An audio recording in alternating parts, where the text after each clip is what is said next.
festival, c'est qu'il faut que les gens viennent moustachus et ou déguisés. Ouais. Donc c'est hyper important ça, hein, pour vraiment créer un truc festif et une énergie. On va demander aux gens, enfin, il faut que les gens viennent moustachus ou déguisés. Comment un groupe se retrouve à produire un festival?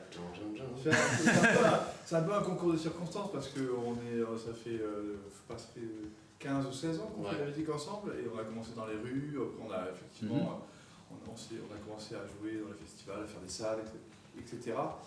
Et de fil en aiguille, on est devenu indépendant. Donc on a créé notre société de production, on a créé notre société d'édition, etc., une association pour faire tout ce qu'on voulait faire. C'est ça. Toi, tu comptes même Et en fait, de fil en aiguille, on avait envie de diversifier notre activité.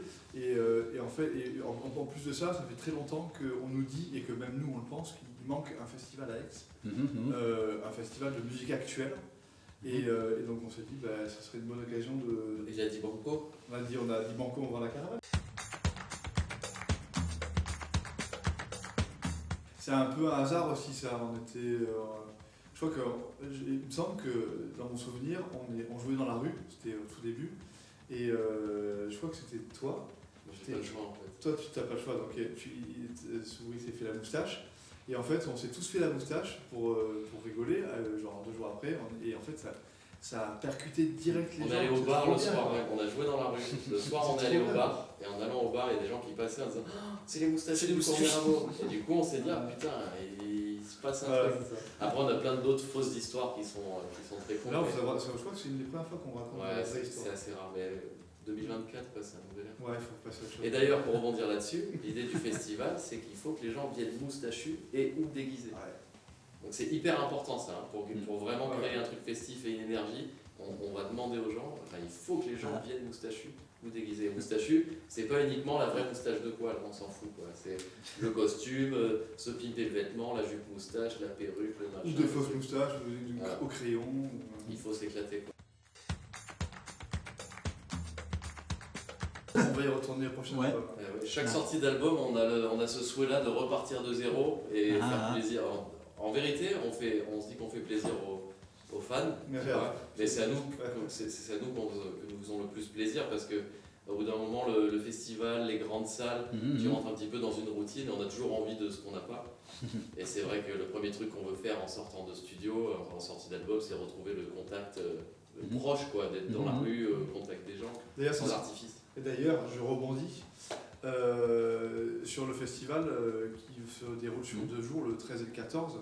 Nous, on va jouer les deux soirs. D'accord. Et le premier soir, justement pour contrebalancer avec le deuxième soir, on va faire un show de 1h30, le show un peu classique.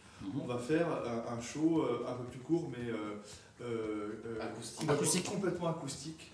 Le premier soir. Donc c'est d'où le fait qu'on aime se retrouver dans les gens, au milieu du public, avec eux, proches. C'est ça.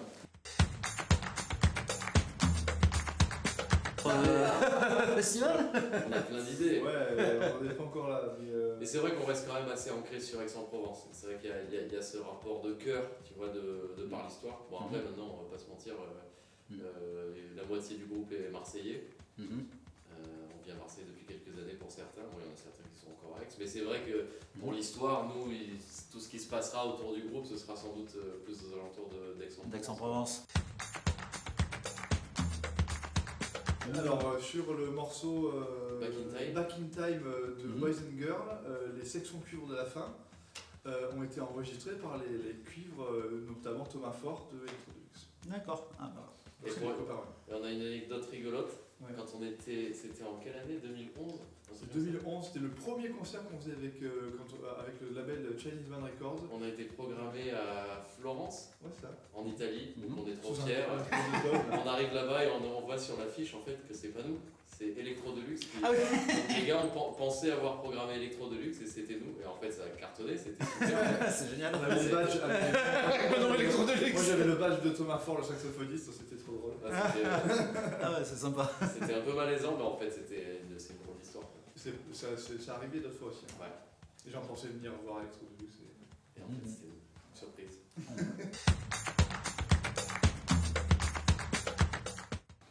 c'est ce qu'on écoute comme musique en fait. On se pose pas la question. Et ça ne se pose pas la question. Lady Boy, elle est vachement à l'aise avec l'anglais, mais il y a quand même de plus en plus de chansons en français dans nos albums. Enfin, on en a fait. Voilà, mais c'est un petit refrain en fait, ça va être un. Non, des fois c'est des morceaux entiers. Hein.